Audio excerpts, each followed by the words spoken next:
네, 박근혜 대통령 탄핵 심판 최종 변론에서는 양측이 6시간이 넘는 치열한 법리 공방을 벌였습니다.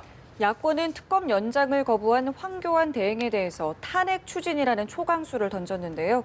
이와 관련된 정치권 소식 오늘 세 분의 전문가 모시고 이야기 나눠보겠습니다. 김형주 전 더불어민주당 의원, 장성호 건국대 교수, 손수호 변호사 나오셨습니다. 안녕하세요. 네, 안녕하세요. 어서 오십시오. 네, 어제 생각보다 역시 이제 길었습니다. 변론 시간이 지난 노무현 전 대통령 탄핵 심판 때와 비교해서도 훨씬 더 긴 6시간 30분 치열한 공방을 좀 벌였는데 지금 보면은 국회 측 4명이 80여 분 동안 했다라고 얘기를 하는데 반면에 이제 대통령 측에서는 무려 15명이 좀 변호인단이 나서서 5시간 넘게 이제 변론을 했단 말이에요. 아무래도 이제 이 부분에 서로 이제 설득하기 위한 어떤 많은 이야기들을 나눴을 텐데 이거 어떻게 좀 보셨나요? 최후 변론이고 마지막 지금 법정 아니겠습니까? 예. 그렇기 때문에 창과 방패의 대결이 치열했는데 특히 5시간 이상의 변론을 할애한 대리인단 측의 입장이 훨씬 더 절실한 것이 아니었나. 공격보다 방어가 훨씬 더 어렵지 않습니까? 네. 이런 상황에서 여러 가지 다양한 어떤 법적인 논리, 예를 들어서 절차적으로 위법했다, 증거가 부족했다, 그리고 뇌물죄가 아니다 이런 식으로 구체적인 것부터 해서 포괄적인 어떤 헌법 원리를 다 들어서 5시간 동안 한다는 것은 상당히 필리버스터 같은 그런 모습이었는데 그러나 어쨌건 대리인단의 어떤 설득력도 주요했던 것은 사실인 것 같습니다. 네. 결과는 봐야 알겠지만 네. 그런 차원에서 특히 이번 이제 이런 어째 마지막에 최후 변론을 통해서 헌재의 결정이 상당히 이제 주목되고 네. 과연 헌재가 어떤 카드로 마지막 마무리를 할지 그것이 상당히 저는 궁금합니다. 절실했다고 하는데 헌재를 설득하는 데 좀 도움이 됐을까요? 어떻게 좀 보셨어요? 사실 제가 보기에는 물론 논리적으로는 논리 싸움을 해야 되겠습니다만 실제적으로 보면 지난 노무현 탄핵 때는 굉장히 간단한 선거법 위반 그런 거에 비해서 쟁점이 적었죠. 예, 그런 것에 비해서 이번에는 쟁점이 많았고 네. 이제 제가 오히려 생각한 것보다는 그렇게 길지 못했던 것 같아요. 아, 더 길어질 줄 알았어요. 거의 밤을 세우다시피 밤 네. 12시 가까이 갈 줄 알았는데 예, 예. 한 5시간에 멈춘 것 같은데 우선 내부적으로 법리적인 부분은 나름대로 일관성 있게 했습니다만 실제적으로 보면 국회가 탄핵 소추한 자체 안도 잘못됐다. 하나하나 의결해야 된다든지 그런 부분, 그것은 사실은 한국적 법이 아니고 미국 법에 의거한다든지 이제 그런 측면 혹은 또 인간적으로 너무했다. 이런 부분까지 나와서 사실은 좀 여러 가지 헝클어진 모습이 있지 않았느냐 생각이 들고요. 네. 또 그런 의미에서 실제적으로 대통령의 그 최종 변론에 있어서도 여러 가지 혐의가 나와 있는 부분에서도 완전히 이제 실제로 나는 무관하다 이렇게 얘기한 부분이 얼마나 말하자면 헌재의 재판관들의 어떤 심중을 흔들었을까 하는 것은 좀 저는 의문이다 그렇게 보여집니다. 네. 변호사님 보시기에 이게 법리적인 부분 좀 어떻게 평가하세요? 일단 평가는 헌법재판소에도 하겠습니다만 네. 네. 크게 두 가지 부분으로 어제 요약할 수 있을 것 같습니다. 첫 번째, 절차적인 문제가 있기 때문에 아예 각하되어야 한다. 실체적인 판단까지 갈 수도 없는 것이다라는 주장을 먼저 했고요. 예. 두 번째, 설령 각하될 사유가 아니라 하더라도 대통령은 잘못이 없다. 대통령을 헌법과 법률을 위반하지 않았다. 피해자일 뿐이다. 몰랐다라는 주장을 두 번째로 했고요. 또 세 번째로는 설령 잘못이 있다 하더라도 이건 중대한 헌법 법률 위반이 아니기 때문에 적어도 탄핵 사유는 아니다라는 그런 3단계의 어떤 주장을 했는데요. 이게 사실 그동안 그동안 하지 않았던 새로운 주장은 아닙니다. 그동안에 여러 차례의 그런 이제 변론을 절차를 거치면서 다 나왔던 이야기이긴 하거든요. 예. 따라서 새로운 주장은 없었습니다만 어제 되게 굉장히 이제 그 비장한 분위기에서 네. 정리를 해가지고 이야기를 한 것으로 보이고요. 네. 여기에 대한 헌법재판관 개개인의 판단은 이미 각자 마음속에 있을 것 같습니다. 네. 그동안 이제 다른 것보다 좀 주목을 받았던 게 이제 대통령의 최후 진술 어떻게 나올까 했는데 결국은 서면으로 대신하지 않았습니까? 네. 어제 이제 이동욱 변호사가 대독을 했다라고 얘기를 하는데 끝까지 어쨌든 최후의 변을 담았는데 단 한 번도 사익을 추구한 적이 없었다라는 이야기를 했다고 합니다. A4 용지로 꽤 많은 분량을 16장 정도. 제출을 했다라고 하는데 네. 어떻게 좀 평가를 하시나요? 대통령이 헌재에 나온 역사적 전례가 없기 때문에 그리고 대통령이라는 어떤 지위가 있지 않습니까? 그래서 마지막에 고심하다가 헌재에 출석하지 않고 서면으로 대신한 것 같은데 핵심적인 내용은 그거 아닙니까? 증거가 없고 사익을 취한 바 없고 그리고 국정 철학과 국정 운영을 함에 있어서 어떤 선이었고 그렇기 때문에 내가 앞으로 인용이 되든 기각이 되든 혼란 수습의 어떤 역할을 크게 하겠다. 네. 이런 어떤 포괄적인 의미로서 했고 그리고 이 탄핵에 대해서는 내가 잘못한 것은 없다. 네. 명확하게 이렇게 얘기한 것이 핵심인데 네. 결국은 이것도 마찬가지로 검찰에서 5만 쪽 분량의 어떤 복잡한 어떤 여러 가지 조서가 헌재에서 이것에 대해서 이제 구체적으로 어떻게 판단하냐 그것에 따라서 이제 다르게 이제 결과가 나올 텐데 그럼에도 불구하고 지난번에 탄핵 소추할 때 17개 사항의 위법 사항에 대해서 구체적으로 탄핵 소추를 감행하지 않았습니까? 그러나 지금 드러난 것을 여러 가지 개괄적으로 볼 때는 저는 마지막으로 한 가지는 저는 뇌물죄가 핵심적인 키워드라고 봅니다. 과연 뇌물죄에 있어서 대통령이 정말 이것을 사익을 취했는지 네. 그리고 구체적으로 대통령이 이거에 대해서 기업에 대해서 어떤 돈을 요구했는지 그것을 헌재에서 어떻게 판단할 것이냐 이것이 핵심이기 때문에 특검의 어떤 수사 방향을 지금까지 쭉 봐오면 삼성에 집중하고 해서 수사를 하지 않았습니까? 네. 세월호라든가 이런 것은 지금 거의 다 밝혀내지 못했고 이런 상황에서 이번 탄핵의 가장 핵심은 뇌물죄다. 뇌물죄를 헌재에서 어떻게 볼 것이냐 이것이 저는 핵심이라고 봅니다. 근데 이 서면 진술의 내용이 좀 빈틈이 많다라고 보시는 분들도 있더라고요. 실제로 보면 대통령께서는 이제 이런 재단 출연이 기업의 어떤 자발적인 국가를 위한 헌신이다 이렇게 얘기했는데 실제적으로 보면 이제 그 우리 이성철 부회장, 정경련 부회장의 얘기에 의하대로 안종면 수석의 지시에 의해서 했다. 또 안수석도 자기 말하자면 노트 속에서 그런 것을 메모한 것이 있고 일정 정도 국민들이 공시적 사실로서 받아들이는 어떤 지시사항 이제 그런 것들에 대해서도 전혀 나와 무관하다라고 하면서 최순실의 어떤 선긋기, 최순실이 잘못한 부분이지 내가 이것을 책임져야 될 부분은 아니다 이렇게 얘기하는 것은 사실은 빈틈이 있다고 봐야 될 것 같고요. 또 블랙리스트 건만 하더라도 본인 스스로가 지시를 했다 안 했다의 문제가 아니라 최종적으로 이 정부에서 문화계 인사에 관하여 블랙리스트를 작성했고 또 그것이 실질적으로 말하자면 김기춘 또 유존순 장관이 구속됨으로써 네. 어느 정도 입증이 된 건 사실이거든요. 이제 그런 중대한 것이 이미 헌법 위배이고 또 세월호 7시간 부분도 상당히 많은 헌재에서의 시간을 줬음에도 불구하고 대통령 대리인단이 적절한 규명을 못하고 넘어왔어요. 네. 그리고 최종적으로 또 특검에 있어서 대통령이 직접 대면 조사도 응하지 않은 상태에 있기 때문에 실제적으로 본인의 어떤 일방적인 말씀은 여러 가지 다른 어떤 매체에서 얘기한 것의 반복일 뿐이지 헌재에서 그것이 굉장히 중요한 의미 있게 받아들일 수 있는 어떤 자기 변명은 되지 못했지 않았나 그런 네. 생각이 듭니다. 지금 보면은 이 내용이 재판관들의 어떤 판단에도 중요한 어떤 잣대가 자료가 될 거라고 판단하는데 말씀하신 대로 약간 빈틈이 이렇게 많고 네. 그동안에 증거로 드러난 부분에 대해서도 이렇게 좀 부인하고 모르쇠로 했다라는 것 네. 어떻게 영향을 미칠까요?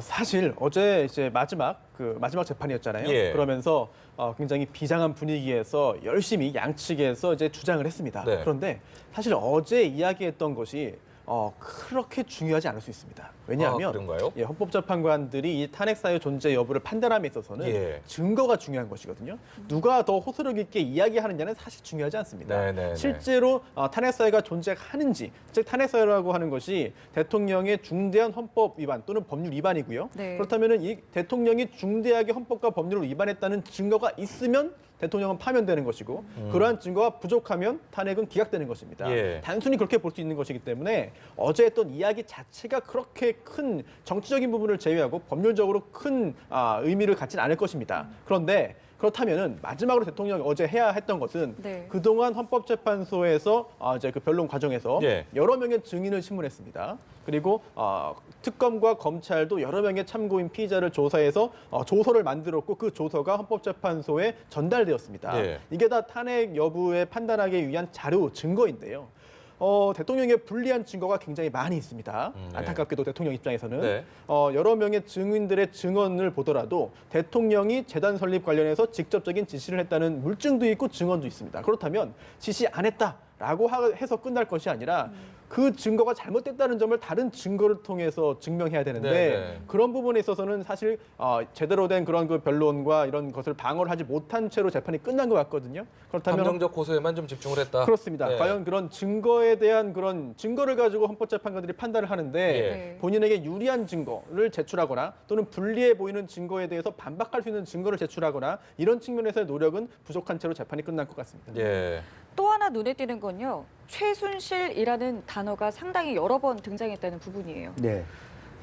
실제로 보니까 이제 그것이 결과적으로 대통령께서 이제 이 문제의 대체적인 원인이 최순실이 있었다. 내가 최순실이 그동안의 관계를 해왔는데 순수한 마음에서 해오다 보니까 그런 부분이 좀 내가 철저하지 못했다, 미진했다라고 하는 거고, 그럼에도 불구하고 최순실이 국정 전반에 끼친 영향을 많지 않기 때문에 나는 대통령의 통수권으로 충분히 어떤 임명권도 있고 결정권도 있고 나의 결정이었다라고 얘기하신 것 같아요. 그러니까 말 그대로 보면 상당히 일리 있는 내용인데 실제로 보면 그것은 아마 측근에 계시는 법률가들이 그렇게 예. 작성해 줄 가능성이 많지 않았나. 실제적으로 보면은 결과적으로는 그 최순실, 박근혜 또 혹은 삼성이나 기업들의 어떤 관계들이 여러 가지 증거 정황상 나온다 그러면 이 문제 또한 사실은 대통령은 그렇게 말씀하시더라도 네. 결코 피해가기 힘든 문제가 아닌가 싶습니다. 네. 예. 지금 뭐 어제 그 최후 진술 의견서 내용을 보면은 뭐 여러 가지 이제 불찰로 국민께 큰 안타까움을 줬다. 그동안 정치를 해오는 동안 약속을 어기지 않았다. 뭐 이런 여러 가지 이야기를 하면서 약속이라는 표현을 꽤 많이 썼다라고 얘기를 해요. 13번 나왔다라고 얘기하는데 네. 이만큼 약속을 강조하면서 왜 그동안 특검 조사를 받겠다고 한 3번의 약속은 지키지 않았느냐 이런 이야기도 좀 있거든요. 어떻게 좀 평가를 하세요? 뭐 여러 번 그동안에 뭐 말씀하지 않았습니까? 사상 누각이고 엮였다. 예. 검찰 조사할 때는 사상 누각이라고 그랬고, 네. 그리고 특검을 할 때는 이것을 엮었다 이렇게 표현을 할게. 그만큼 여러 가지 어떤 검찰에 대한 특검의 어떤 그 공정성에 대해서 의심을 갖게 되었고, 그렇기 때문에 내가 여기에서 가서 조사를 받는 것보다도 오히려 있는 팩트를 검찰이나 특검에서 이것을 밝혀달라 이런 취지로 한 것이고, 그럼에도 불구하고 조사는 받지 않았지만 충분한 그 증인이라든가 이런 분들을 통해서 했고, 그리고 준비 서면을 통해서 대리인단을 통해서 충분히 이것을 답변을 했다 이런 취지로 얘기를 한 것이고, 그런 뭐 특검이라든가 검찰 조사에 응하지 않은 것은 약속 위반으로 본인은 생각하지 않고 있다는 것이 아니겠습니까? 네. 네. 자, 그리고 변호사님께서 아까 증거가 참 중요하다고 했는데 어제 대통령 대리인단 측에서는 또 막말 변론을 했거든요. 감정에 호소를 한다거나 막말을 한다거나 이게 결코 유리하지 않을 텐데요. 나누어서 봐야 될 것 같습니다. 제가 정치 부분은 잘 모르지만 네. 혹시라도 어떤 그 지지층 결집이라든지 아니면 탄핵 결정 후에 결국은 좀 지지층들의 어떤 그 불복을 계속 유도하기 위한 부분이 조금 있다고 한다면 네. 그런 부분은 뭐 이제 그 정치적인 부분이니까 법률적인 부분은 아닌 것 같습니다만 그건 뒤에 제외하고요. 두 분께 여쭤보죠. 네네, 그 부분은. 나오는 네. 그 부분은 제외하고요. 네네. 이제 그 헌법 재판 부분만 놓고 보자면은 네. 사실은 도움될 건 별로 없고 오히려 도움이 안 될 요소가 좀 있어 보입니다. 왜냐하면 이게 그 대통령 측의 변호사가 굉장히 많이 계신데 물론 다 훌륭한 분들이십니다만 네. 이제 이동읍 이제 변호사죠. 이제 헌법재판관을 지냈던 이동읍 변호사가 이제 합류하고 이제 변론을 하고 나자 이제 네. 강일원 그 주심 재판관이 이런 말도 했습니다. 이제야 형사재판 같지 않다.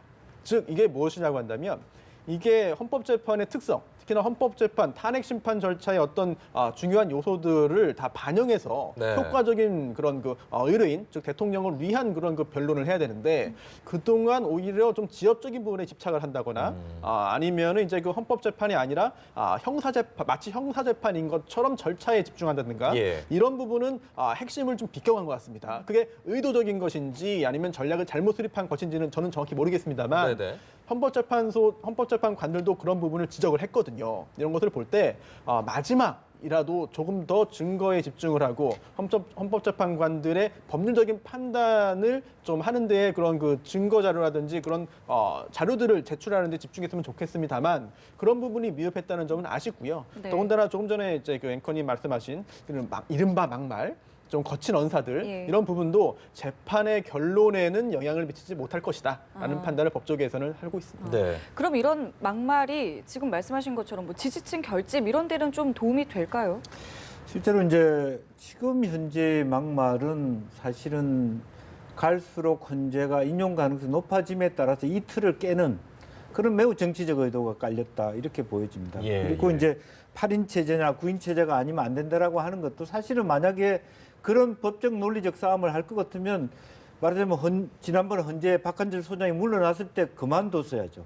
이미 8인 체제가 됐으니까 더 이상 우리는 9인 체제가 아니기 때문에 더 이상 할 수 없다라고 얘기해야지 진작에 말했어야 일관성이 된다. 있는 거죠. 예, 예. 다 해오다가 이제 와서 이건 아니다. 거의 뭐 어떻게 보면 속된 말로 깽판 치듯이 그렇게 하는 의도가 트집을 있다. 잡는 것이다. 트집을 잡고 있다. 특히 이제 예. 최근에 그 김평우 네네. 대리인이 들어오시면서 이렇게 분위기가 자연스럽게 가열되는 분위기가 법리적 싸움에서 정치적 싸움으로 넘어가고 있다라는 생각이 많이 들어요. 네. 그런 부분에 대해서 조금 우리가 좀 오히려 그것이 과연 이 헌재 끝까지 있던 변론을 하면서 그렇게 하는 것이 과연 대통령께 도움이 될까? 네. 그건 별로 도움이 되지 않지 않겠나 생각이 듭니다. 그러니까 인용 가능성이 높아졌기 때문에 이렇게 분위기가 더 가열되고 이런 막말까지 이어지는 것 아니냐 이렇게 좀 해석을 하시는데 어떻게 좀 가장 판단하세요? 안타까운 것이 사법적인 문제가 정치 문제로 변질됐다는 거 아니겠습니까? 예, 예. 이것이 애초에 절차적 민주주의에 따라서 헌법재판소는 본래의 기능대로 본인들이 판단해서 맡기면 되는데 예, 예.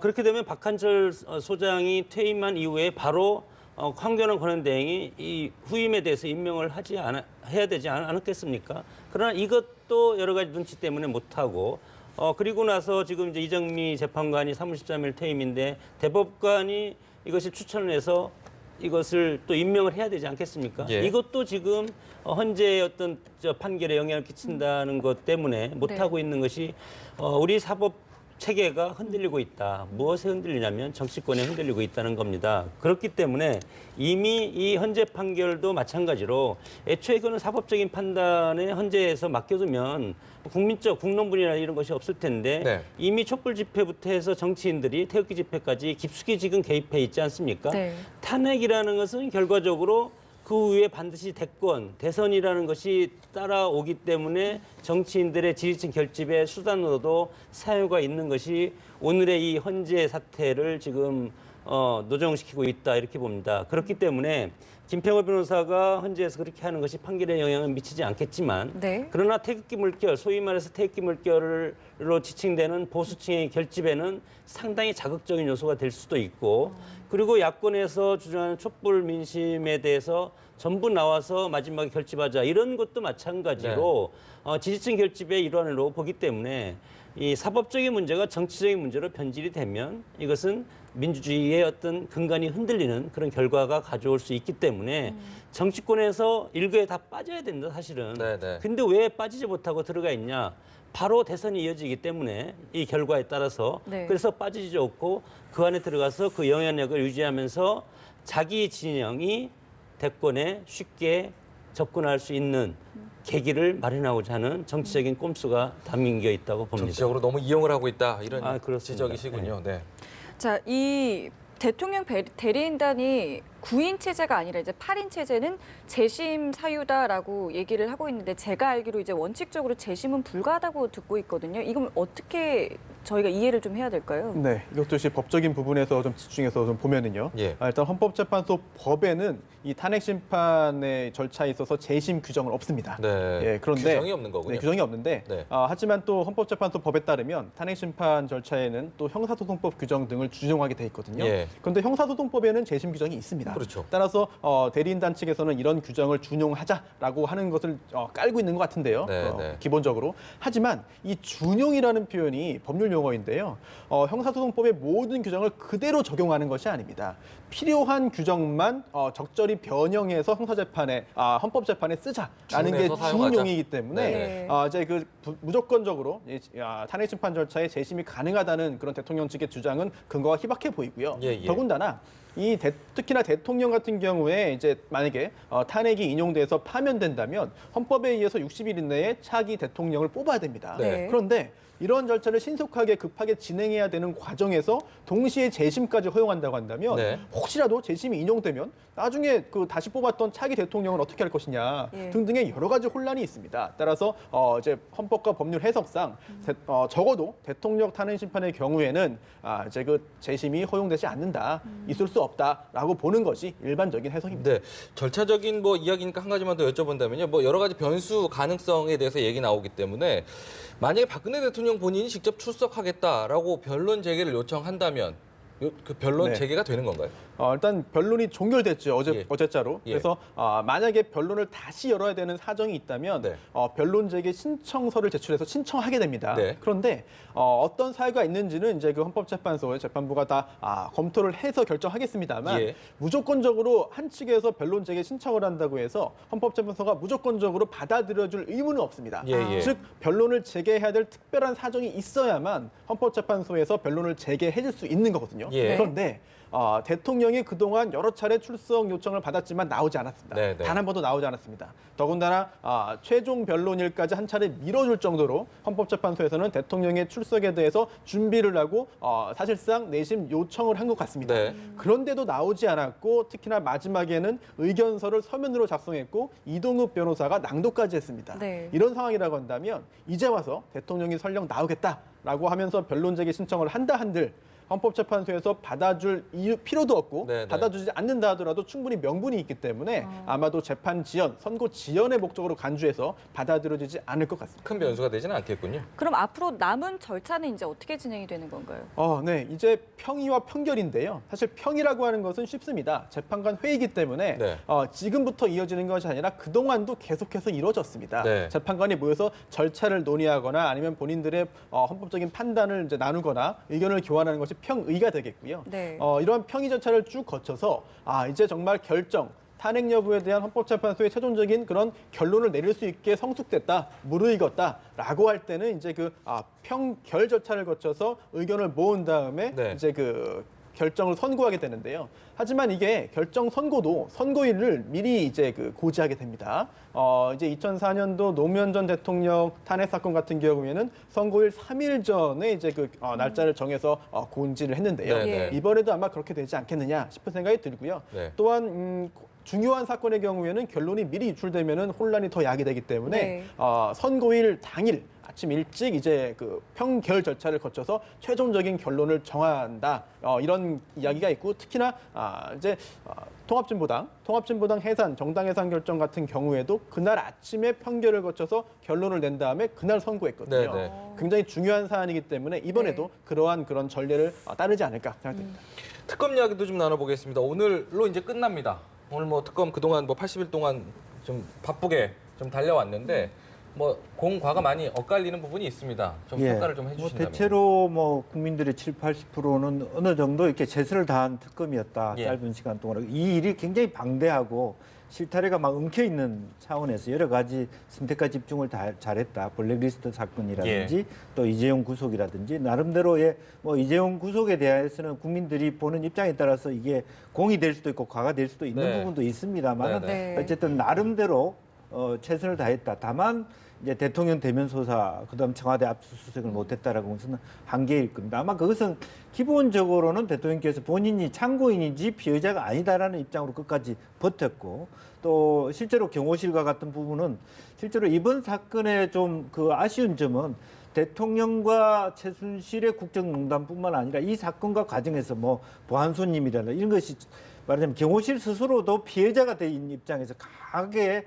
말하자면 특검 수사를 받아들일 수 없는 그런 상태가 되어버렸거든요. 예. 이제 그런 부분에 있어서 나름대로 종합해 보면 그래도 이번 특검이 한정된 자원 속에서 최선을 다하지 않았나 그렇게 보여집니다. 특검으로서도 뭐 수사 목표 중에 70%는 뭐 달성했다라고 네. 자평을 좀 하는 부분도 있긴 있는 것 같네요. 네. 하지만 이제 너무 삼성에 집중을 했다라고 해서 좀 네. 아쉬움을 이야기하시는 분들도 계시더라고요. 명확한 성과는 저는 부족했다고 봅니다. 선택과 집중에 뭐 우리 의원님께서는 성공했다고 이렇게 말씀하시는데 저는 네. 오히려 선택과 집중에 실패한 것이 아닌가 그렇게 봅니다. 특히 용두사미로 끝날 수밖에 없었던 것이 대통령과의 관계에서 국정농단과 뇌물죄 부분을 명확하게 물론 여러 가지 한계도 있었지만 그것을 특검에서 규명을 했어야 되는데 네. 그것을 못하고 주변부 여러 가지 전반적인 것만 이렇게 해서 수사를 하고 결론을 명확하게 내리지 못한 것은 특검의 가장 아쉬운 뼈아픈 부분이 아닌가 싶고 네. 특히 정유라 씨 부분을 소환을 못했고 그리고 3인방도 제대로 된 수사를 못하지 않습니까? 이것이 핵심이었고 그리고 세월호 문제도 어쩌게 실체적 규명에 실패했다고 봅니다. 네. 그리고 대통령 조사는 물론 대통령이 거부해서 못했지만 그것도 수사의 어떤 협조적인가든가 수사의 운영 방식에서 설득을 통해서 대통령의 어떤 대면 조사는 이끌어냈어야 되는데 오히려 이거에 대해서 원칙론에 입각해서 집착하다 보니까 대통령과의 어떤 대면 조사에 실패해서 결국 마지막 퍼즐을 맞추는데 실패했다고 보고 특히 우병우 민정수석에 대해서 구속영장을 무리하게 청구해서 기각됐다는 것 네. 이것도 사전적인 여러 가지 조사를 통해서 우병우 수석을 구속을 시켰어야만이 특검의 존재 가치라든가 마지막 박근혜 대통령과 연계성을 대통령은 조사하지 못하더라도 네. 우병우 수석이 그 박근혜 대통령과 최순실과 이런 어떤 중간 사이의 브릿지 역할을 했다고 보는 것 아니겠습니까? 예. 그러나 이 구속에 실패함으로써 특검의 존재 가치는 국민들이 많이 알게 됐지만 네. 그러나 구체적인 성과로 60일 동안 70일 동안 활동하는 그 과정에서 구체적인 성과는 약간 미흡했다 그렇게 봅니다. 압수수색과 대면 조사가 이제 무산된 부분을 두고 뭐 말씀하신 것처럼 설득으로 했어야 됐겠지만 현행법에 좀 문제가 있다라고 보시는 분들도 계시거든요. 네, 우선 청와대 압수수색 굉장히 중요한 부분이었기 때문에 예. 좀 검토해야 될 것 같은데요. 일단 현행 형사소송법 규정에 따르면 이제 그 군사상 비밀의 경우에 군사상 비밀을 요하는 장소는 책임자의 승낙 없이는 압수수색할 수 없도록 되어 있습니다. 예. 물론 필요성이 있습니다. 당연히 군사상 비밀이 지켜져야 되는 부분이 있고요. 그런 부분은 당연히 이제 그 국익에 입각해서 볼 때 제한되어야 합니다. 근데 중요한 점은 이게 너무 광범위합니다. 네. 범위가. 그리고 또 만약에 이게 그 책임자의 승낙 여부가 적법한지 여부를 따짐에 있어서 네. 사법적인 판단을 결국은 받을 수 있느냐, 그 기준이 무엇이냐 등등도 문제가 되지 않습니까? 또 책임자가 대상이기 때문에 그렇습니다. 네. 그러다 보니까 이게 법 규정이 너무 애매하고 예. 그동안에 문제가 안 돼 있었는데 막상 정말 사건이 발생해 보니까 이걸 가지고 해결이 안 되는 거죠. 예. 네, 네. 그러다 보니까 이 현행 형사소송법의 취지는 살리되 구체적인 그런 구체적으로 좀 만들어서 뭐 좀 융통성 있게 하자라는 논의가 있고요. 또 하나가 이번 특검법에도 문제가 있는 것 같습니다. 네, 네. 왜냐하면 형사소송법에 이런 규정이 있습니다만 이번 특검법을 만듦에 있어서 형사소송법 110조, 111조 규정에도 불구하고 네. 이번 특별검사는 이제 압수수색할 수 있다. 특별검사의 압수수색에 거부하지 못한다. 승인해야 한다. 등등의 규정을 넣었다면은 네. 의외로 문제가 해결될 수 있었습니다. 하지만 이렇게까지 청와대가 압수수색을 끝까지 버티고 이제 거부하고 승인하지 않을 줄은 몰랐거나 네, 네. 아니면은 이 부분을 좀 쉽게 보고 넘어간 게 아닌가 싶은 안타까운 생각이 들고요. 네. 또 두 번째로는 대통령 대면 조사인데요. 짧게 말씀드리면 누구 잘못이냐를 두고 설전이 있지 않았습니까? 예. 어제까지도. 네. 그러면서 제가 볼 때 중요한 입장 차이가 하나 있었습니다. 청와대는 대통령이 참고인이기 때문에 영상 녹화는 하지 않을 수 있다라는 주장을 했고요. 네, 네. 또 반대로 특검은 피의자이기 때문에 영상 녹화할 수 있다고 했습니다. 참고인이에요? 피의자예요? 왜 정리가 안 되는 거예요? 네. 특검은 피의자로 봤죠. 네. 하지만 청와대 측에서는 무슨 피의자냐. 대통령은 현직이기 때문에 피의자로 입건도 될 수 없다라는 주장이었고요. 네. 누구 말이 맞는지는 사실 사법부가 가려야 되는데 심판이 없었군요. 그게 불가능하겠고요. 네, 또한 또 네. 어찌 보면은 피의자로 결정하는 것은 사실 특검이 하는 것입니다. 따라서 특검이 피의자로 생각을 해서 피의자로 취급을 하고 네. 피의자로 대접을 하면서 절차를 진행하면 되는 것인데 하지만 대통령의 특수성, 대통령에 대한 예우, 존중 차원에서 조율을 하다 보니까 결국은 대통령 대면 조사에 이르지 못한 것 같습니다. 판례와 관례 이런 거 많이 따지다 보니까 또 그런 부분도 있었던 것 같은데 이 네. 부분 특검법에 대한 문제점도 지적하고 있는데 국회에서 처음에 이런 이야기를 나눌 때 좀 이 부분에 대한 고민이 좀 부족한 부분, 급작스럽게 좀 됐기 그렇습니다. 때문도 여러 있겠지만 가지 네. 그런 부분도 있고 제가 보면은 네네. 사실 한국적인 특성도 있어요. 사실 뭐냐면 외국의 대사와 부대사의 관계, 대통령과 청와대의 관계가 그런 겁니다. 뭐냐면 청와대 스텝으로 와 있다 하더라도 대통령을 보좌하지만 견제해야 돼요. 근데 우리는 아예 그 조직 안에 들어오면 같은 편이 되어버리고 예. 그게 우리들의 문화입니다. 제가 외국에 가보면은 뭐 국회의원 시절 가보면 대사가 하는 말을 부대사가 견제하고 있어요. 저 사람이 잘못 얘기를 하나 안 하냐. 그런 문화가 우리는 없습니다. 특히 국회도 마찬가지입니다. 국회 상권 분립이라 하지만 대통령이 했을 때 같은 당 의원들조차도 국회의원으로서 견제해야 돼요. 근데 우리는 말하자면 뭐 거수기 역할밖에 안 하지 않습니다. 예. 사실은 법이 아무리 세련돼도 법은 한계가 있거든요. 그런 부분에 있어서 다시 한번 이번 계기를 통해서 상권 분립이 뭐며 국민 네. 주권이 뭐며 정확하게 대통령을 보좌한다는 게 뭔가를 다시 정리하고 인식할 필요가 있다 그런 생각이 들어요. 네. 자, 이렇게 오늘 특검이 종료가 되면서 네. 특검 연장을 거부한 황권한대행에게 야3당이 탄핵을 또 추진하려고 하고 있는데요. 먼저 이런 움직임 어떻게 좀 보세요? 정치 공세라고 봅니다. 황교안 권한대행이 탄핵을 연장을 해주지 않았기 때문에 그거에 대해서 화풀이하는 것이 아닌가 저는 그렇게 보는데 물론 야권에서는 그렇게 할 개연성도 있죠. 그리고 3분의 1 이상 찬성하면은 이것이 더 탄핵이 나중에 가결되지 않겠습니까? 네. 그러나 탄핵이 헌법재판소에 갔을 때 과연 탄핵 사유가 이것이 될 것인가? 특검법에 규정돼서 대통령이 이것을 연장해 줄 수 있다. 이렇게 돼 있는데 연장해 줄 수 있지만 연장해 주지 않을 수도 있지 않겠습니까? 이것이 탄핵 사유라고 헌법재판소에서 볼 리가 있겠습니까? 그러면 이것이 오히려 야권의 부메랑이 될 가능성이 상당히 많다. 네. 국정 공백을 지금 대통령도 탄핵 사태고 황교안 권한대행도 특검을 연장해 주지 않았다는 이유로 이것을 했다는 것은 네. 앞으로 검찰에서 이것을 충분히 조사할 수 있다. 그리고 향후에 또 다른 문제가 생기면 또 다른 특검을 국회에서 해주면 대통령 권한대행으로서 이것을 같이 하겠다. 이런 것을 지난번에 엊그제 담화에서 밝히지 않았습니까? 네. 이런 상황에서 탄핵 사유는 되지 않겠지만 일단 탄핵이 이루어진다면 국정 공백 상태는 올 수밖에 없다. 그렇게 봅니다. 야권으로서도 뭐 어차피 안 될지도 모른다라는 뭐 일각의 시각도 있다면서요. 그러면서도 뭐 실질적으로 보면 이것은 말하자면 황교안 권한대행이 네. 잘못된 결정을 했다라고 하는 강한 문제 제기지 실제적으로 탄핵이라고 하는 부분을 끌고 왔을 때 특히 더불어민주당 입장에서는 또 네. 공격의 대상이 될 수도 있어요, 사실은. 네, 네. 그럼 애당초 그러면 대통령께서 국회에서 총리를 제안하라 했을 때 그때는 왜 일국의 가치도 없다라고 얘기했다가 이제 와서 그렇게 얘기하나. 그렇다고 방금 우리 장 교수님 말씀하신 것처럼 이게 권한 외의 부분은 아니라고. 네. 자기 권한에서 이렇게 된 거예요. 그렇다면 기본적으로 특검 연장안을 만들 때 성안을 잘못한 거죠. 이게 필요하다고 싶으면 무조건 하게 해야 된다라고 박았으면 그렇게 황교안 총리한테 묘을 메고 비난을 하고 해야 될 이유가 아니지 않습니까? 예, 예. 사실 이제 그런 부분이 있다고 저는 보여집니다. 네. 그래서 벌써부터 이제 민주당 그리고 뭐 문재인 전 대표에게 이 선 총리 후 탄핵을 하지 않은 책임을 묻고 있기도 하더라고요. 글쎄 그렇게 한다고 한들 네.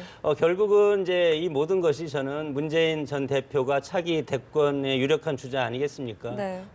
마지막 탄핵이 결정이 되고 나면 그동안의 것을 다시 반추하게 되어 있습니다. 네, 정치권에서. 네, 네. 그러면 이것에 국정의 혼란의 책임을 누구한테는 또 씌워야 됩니다. 이렇기 때문에 이것은 문재인 전 대표한테 갈 가능성이 상당히 많은데 방금 우리 의원님께서 말씀을 하셨지만 애초에 총리를 추천해라. 근데 야당에서 총리 추천을 하지 않았지 않습니까? 그런 것들이 이제 오늘의 이런 황교안 권한 체제가 등장하게 되어 있고 네.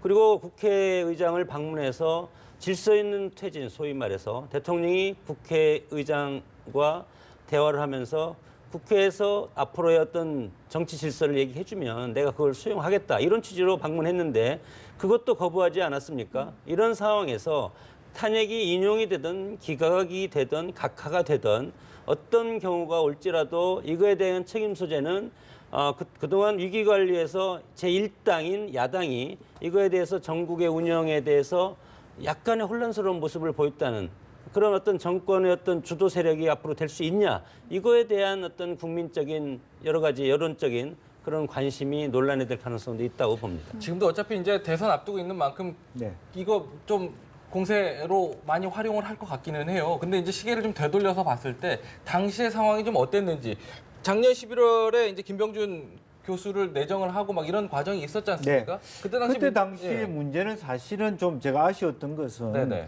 대통령께서 김병준 총리 내정자의 발표 없이 국회에 갔었어야 돼요. 그 점이 서로 간에 문제가 있었어요. 네. 이미 얘기를 해놓고 받아달라고 하니까 국회 입장에서도 못 받겠다 이렇게 된 부분이 분명히 있거든요. 네. 그러니까 김병준 총리 입장에서도 좀 아쉬웠던 부분이 있었고 사실은 오히려 두 분이 그렇게 내락을 했다 하더라도 네네. 그것을 뭐 얘기를 먼저 꺼내지 않고 우선 국회에다가 넘겼으면 아무 추천하지 않고 계셔야 되는데 김병준이를 꺼내놓고 받아달라 이렇게 얘기를 한 부분에 대해서는 그렇게 쉽게 합의될 수 없는 구조가 있지 않습니까? 당이 네. 한 당도 아니고 국민의당하고 협의를 해야 되는 시점에서 네. 결코 받을 수 없는 것을 던졌다라고 하는 오해를 받게 되는 그런 것을 우선 대통령께서 했다는 게 좀 아쉽고 네네. 김병준 총리도 사실 그 당시에 바로 뭐 이런 말이 내정되자마자 뭐 역사 교과서 문제라 여러 가지 대통령 입장에서 야, 이 사람 총리 시켜서 오히려 나를 공격하겠다 싶을 정도의 문제가 또 있었단 말이에요. 예. 그래서 말하자면 야권도 그렇고 대통령 측도 그렇고 김병준 총리 내정자도 또한 약간의 과오를 저지르는 과정에서 이 문제가 엄중하게 이렇게 잘 정리되지 못했던 부분도 있었다 그렇게 보이죠. 네. 당시에 만약에 그 지금 주장이 좀 다른 부분이 있어서 민주당에서는 그러잖아요. 만약에 그 총리 제안 받았으면 탄핵 안 됐다. 이거의 주장에 대해서 어떻게 보세요? 탄핵됐을 겁니다. 그래 그거가 큰 상관은 없는 것이다. 정치권의 행태를 보면 네. 일단은 탄핵을 시킬 수 있으면 시킵니다. 이것이 권력 투쟁의 일부분이라고 보는데 물론 대통령 탄핵은 최순실 국정농단에 대한 탄핵 아니겠습니까?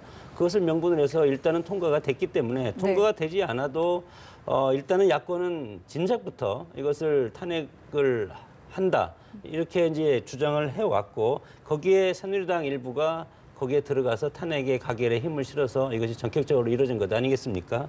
그래서 지금 대통령 대리인장에서 주장하는 것이 14가지의 탄핵소추 의결서의 증거가 신문기사가 13개고 검찰 공소장이 1개라는 것 아니겠습니까?